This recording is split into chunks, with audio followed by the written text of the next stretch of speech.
You aren't looking at a haircut. You are looking at a rescue mission for a soul that's been buried alive for years. Look at the way this fur isn't falling. It's peeling like a heavy, suffocating armor this dog never asked to wear. Most people see a mess. I see a living creature that has forgotten what it feels like to be touched by the air. Underneath the shell, the skin is screaming. This is reperfusion injury in real time. When we remove this weight, blood suddenly rushes back into vessels that have been constricted for years. It's a biological shock to the system. We aren't just grooming. We are recalibrating his entire circulatory system 1 inch at a time.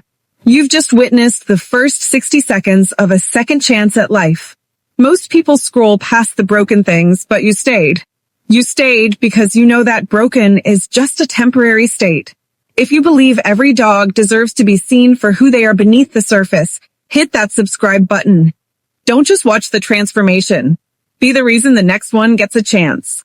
The armor is gone, but the ghost of the shell remains. For years, this dog's brain mapped his body by the constant, crushing pressure of that weight.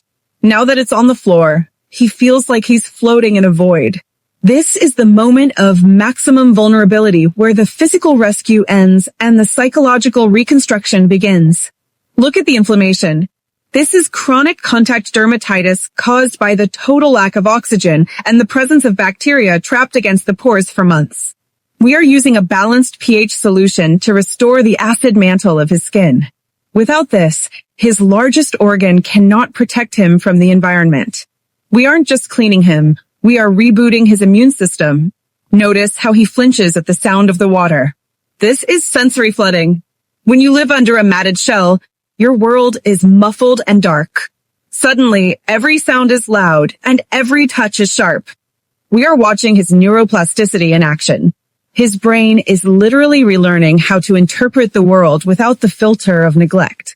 He spent a lifetime waiting for a hand that didn't hurt. Today, he found it. But there are thousands more still trapped in the silence of their own shells. Most people will forget this video in 10 minutes, but a few will remember that rescue is a marathon, not a sprint. If you're one of the few who believes in the long road to recovery, share this.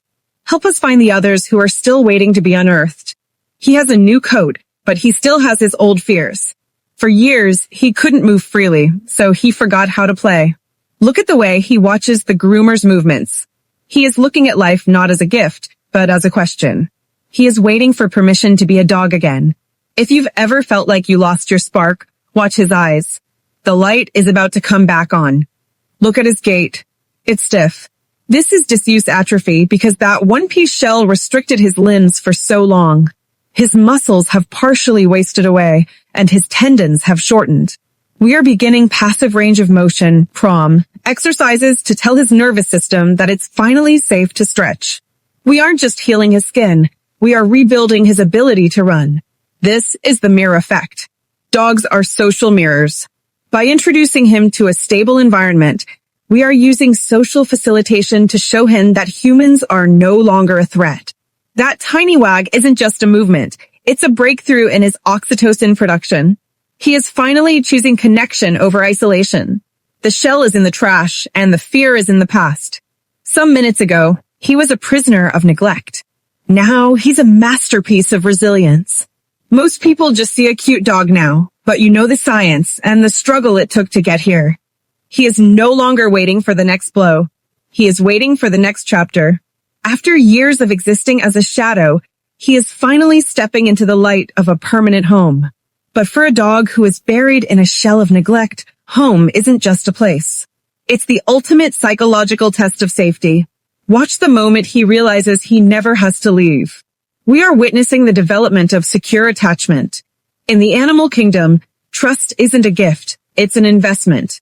Because his early life was defined by inconsistent reinforcement, his brain is wired to expect the worst. By allowing him to initiate the first touch, his new family is validating his autonomy. They aren't just adopting a pet. They are providing the safe base his nervous system has lacked for a lifetime. Notice his posture. The low carry head is gone. This is a profound shift in his self-perception. Through a process called social referencing, he looks to his new humans to see if the world is still dangerous. Their calm breathing and slow movements are literally down-regulating his heart rate. He is shedding his identity as a victim and assuming the role of a companion. Rescuing a dog like this is a commitment to the slow architecture of the mind. It proves that while trauma leaves a mark, it does not define the capacity for future joy. As we close this chapter, remember that your patience is the most powerful tool in the healing process. Thank you for standing witness to this transformation. By understanding the psychology of the second chance, you become the bridge between a dog's past and their future. Continue to educate, continue to advocate, and most importantly, continue to choose resilience. The weight is gone. The dog remains. Why does this matter? Why do we spend hours peeling back the layers of a life that most of the world gave up on? Because the mystery of neglect is a reflection of how we treat the most vulnerable among us. When we allow a dog to become a ghost dog, we are admitting that we have stopped looking. But when we pick up the clippers, when we study the dermatological impact, when we monitor the circulatory recovery, we are asserting that every life has value. This dog is a living lab of the soul's ability to bounce back. Think about the neurochemistry involved. For years, his brain was bathed in cortisol, the stress hormone. His fight or flight response was stuck in the on position. Today, for the first time in 1,000 days, his brain is producing dopamine. He is discovering pleasure. He is discovering the sun. He is discovering that a hand can be a source of comfort rather than a source of pain. This is the ultimate glow up. It isn't cosmetic. It is cellular. It is a total system override. If you're still here, it's because you understand that the sweet dog we found at the end was always there. He was just waiting for someone to be brave enough to cut through the mess. He was waiting for someone to understand the physiological debt he was carrying.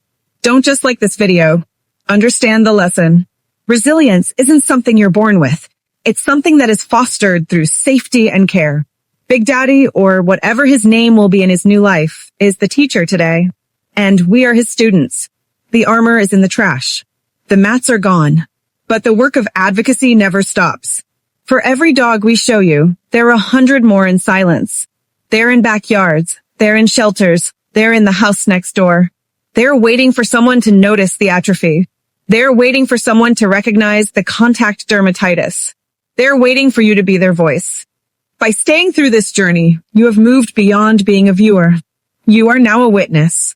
You know the science of the second chance. You know that a shave is a surgery of the spirit. Take this knowledge and use it. Look closer at the animals in your community. Support the groomers who take on the rescue missions. And never forget that beneath the surface of every broken thing is a masterpiece waiting to be unearthed. Big Daddy is free. He is light.